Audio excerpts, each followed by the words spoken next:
अवधूत चिंतन श्री गुरुदेव दत्त. दत्तगुरूंच्या कृपेने तुमच्या सर्व मनोकामना पूर्ण व्हाव्यात अशी गुरुचरणी प्रार्थना करून आजच्या व्हिडिओला सुरुवात करूया. श्री गुरुदेव दत्त. भाग 1. हरवलेलं मन. कधी जीवनात असं काही घडतं की सगळं हातातून निसटल्यासारखं वाटतं. नाती, प्रेम, संधी, वस्तू हरवतात आणि आत्मा तुटतो. पण नवनाथ म्हणतात, हरवलेलं म्हणजे संपलेलं नाही. जे दूर गेलं आहे ते काळाच्या प्रवाहात थांबलं आहे. श्रद्धा ठेव, ते पुन्हा येईल. जे हरवलं आहे ते तुला अधिक मजबूत बनवण्यासाठीच हरवलं. म्हणून शांत राहा, कारण प्रत्येक गमावलेल्याच्या मागे एक दैवी योजना असते. नवनाथांची कृपा तुला तुटलेल्या ठिकाणी पुन्हा उजळवते. हेच खरं पुनर्जन्माचं बीज आहे. भाग 2. श्रद्धा आणि संयम. नवनाथ भक्ताच्या आयुष्यात श्रद्धा म्हणजे दीप आहे आणि संयम म्हणजे त्या दीपातील तेल. जिथं श्रद्धा असते तिथं कृपा ओघाने येते. जे हरवलंय त्याबद्दल रडू नको, कारण नवनाथांना माहिती आहे कधी काय परत द्यायचं. फक्त संयम ठेव, कारण वेळेचं चक्र जेव्हा योग्य क्षणी फिरतं तेव्हा सर्व परत मिळतं. श्रद्धा ठेव, नवनाथांचे आशीर्वाद अदृश्य रूपाने काम करतात. ज्यांचं मन स्थिर आहे तोच भक्त कृपा ओढू शकतो. गमावलेलं काहीही असो, श्रद्धा आणि संयमानेच ते पुन्हा मिळतं. भाग 3. हरवलेल्याचा अर्थ. जे गमावलं आहे ते नशिबाची शिक्षा नाही, ती आत्म्याची परीक्षा आहे. नवनाथ भक्ताचं जे हरवतं ते त्याचं घडणं ठरतं. हरवलेली वस्तू, नातं, संधी या सगळ्या अभावातून भक्त परिपक्व होतो. म्हणून शत्रूला त्रास समजू नकोस, तो तुझा शिक्षक आहे. नवनाथ म्हणतात, गमावणं म्हणजे माझ्या योजनेत भाग घेणं. तू शांत राहून साधना केलीस तर तुला समजेल की प्रत्येक तुटलेला क्षण हा पुनर्बांधणीसाठीच आहे. जे गमावलं आहे ते आता कृपेच्या मार्गाने परत येत आहे. श्रद्धेने वाट बघ. भाग 4. मन स्थिर करा. अस्थिर मनात कृपा टिकत नाही. म्हणून रोज सकाळी डोळे मिटून शांत बसा आणि ओम चैतन्य नवनाथाय नमः हा मंत्र 108 वेळा जपा. हा जप मनातील भीती आणि दुःख दूर करतो. जेव्हा मन स्थिर होतं तेव्हा नवनाथांची ऊर्जा कार्य करायला लागते. गमावलेलं परत येण्यासाठी आतली शांती आवश्यक असते. प्रत्येक श्वासात नवनाथांचं नाव घ्या आणि मनाला शुद्ध ठेवा.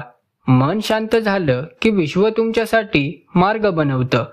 कृपा तेव्हाच उतरते जेव्हा मन प्रसन्न आणि भक्तिभावाने भरलेलं असतं. भाग 5. क्षमेचा दीप. नवनाथ म्हणतात, क्षमा केली की कृपेचं दार उघडतं. ज्यांनी तुला दुखवलं त्यांना मनापासून माफ कर. राग आणि द्वेष हे कृपेच्या प्रवाहाला अडवतात. जे गमावलं आहे ते परत यावं यासाठी मन निर्मळ करणं आवश्यक आहे. रात्री डोळे मिटून म्हण, मी सर्वांना क्षमा करतो. या क्षणापासून नवनाथांच्या प्रकाशाचा प्रवाह तुझ्याकडे येऊ लागतो. क्षमा म्हणजे विसरणं नाही, तर आत्म्याला मुक्त करणं आहे. निर्मळ मन हेच कृपेचं पात्र आहे. गमावलेलं परत मिळवायचं असेल तर प्रथम क्षमा कर. भाग 6. संकल्पाची सुरुवात. आज श्रद्धेने संकल्प घ्या. उजव्या हातात पाणी घ्या आणि महादेव, दत्तगुरू आणि नवनाथ महाराजांना साक्षी ठेवून मनोमन म्हणा, मी 7 सोमवार 7 उपवास पाळील.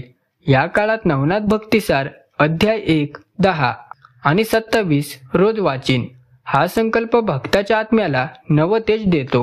संकल्प म्हणजे भक्तीचा करार आहे.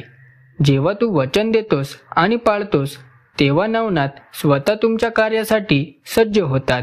श्रद्धा आणि सातत्य याने हरवलेलं परत येतं. हे नवनाथांचं वचन आहे. भाग 7. उपवासाची साधना. 7 सोमवारचे उपवास ही आत्मशुद्धीची प्रक्रिया आहे. उपवास म्हणजे शरीराचं नाही, तर मनाचं शुद्धीकरण. त्या दिवशी सकाळपासून संध्याकाळपर्यंत नवनाथांच्या नामस्मरणात राहा. हलका आहार, शांत विचार आणि सतत ओम चैतन्य नवनाथाय नमः हा जप करा. उपवासाच्या शेवटी दिवा लावून प्रार्थना करा. जे हरवलं आहे ते कृपेने परत मिळो. या 7 सोमवारात तुझं मन पूर्णपणे बदलून जाईल.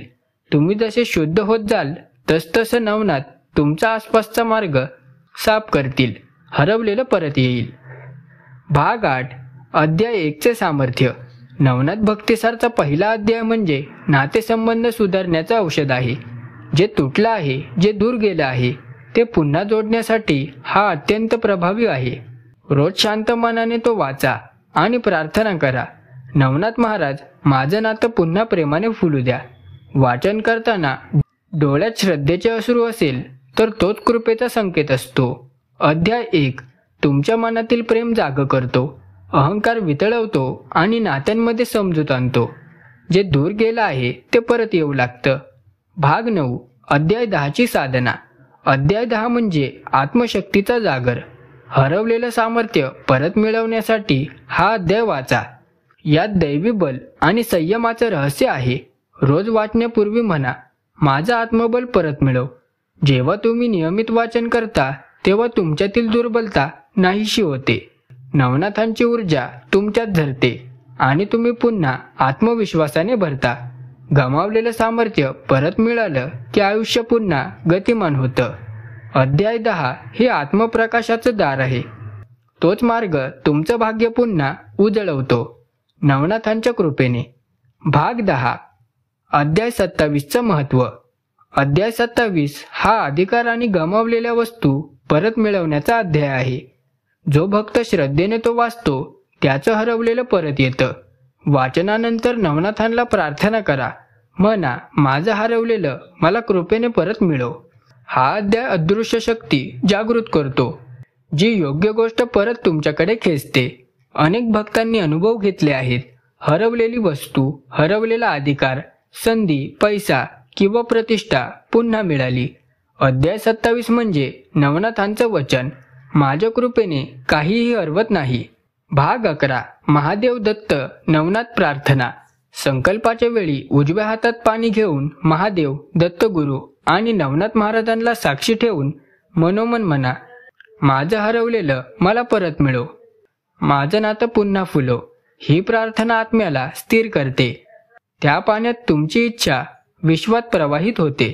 महादेव कृपा करतात, दत्तगुरू मार्ग दाखवतात आणि नवनाथ फल देतात. प्रार्थनेच्या प्रत्येक शब्दात ऊर्जा असते. ती श्रद्धेने उच्चारली की विश्व हलतं. हीच प्रार्थना संकल्पाचा पाया आहे. गमावलेलं परत आणणारी अदृश्य शक्ती आहे. भाग 12 साधनेतील सातत्य.